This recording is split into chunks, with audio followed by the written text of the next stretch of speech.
আপনার বিরোধী থাকবে, আপনি যদি মোকাবেলা করতে চান আপনার বিরোধিতা থাকবে, আপনি যদি মোকাবেলা শব্দের মধ্যে খোঁজেন তাহলে আপনার বিরোধী থাকবে। আপনার যদি বিরোধিতা না থাকে তাহলে আমি বুঝবো অবশ্যই বাকিদের সাথে আপনার আঘাত আছে। এই জন্য আপনি করে দেবেন বনি ইসরাইলের সবাইকে, বনি ইসরাইলের 73-74 নম্বর আয়াত পড়ার জন্য, বনি ইসরাইলের 73-74 আয়াত পড়ার জন্য সকলকে আহ্বান জানাচ্ছি। সর্বশেষে এই বাংলাদেশের শহীদের রক্ত ঝরেছে, দ্বিতীয় স্বাধীনতা অর্জিত হয়েছে। আমরা চাই না কোন ফ্যাসিস্ট আর ঘুরে ফিরে বাংলাদেশে আসুক। আমরা চাই না আলেম ওলামাদের হাতে হ্যান্ডকাপ উঠুক।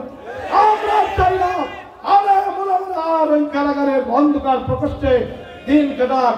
সবাইকে ইসলাম এবং ইসলামী কল্যাণ রাষ্ট্র প্রতিষ্ঠার সংগ্রামে সবাইকে প্রচেষ্টা করার উদাত্ত আহ্বান জানিয়ে আমার বক্তব্য শেষ করছি। খোদা হাফেজ।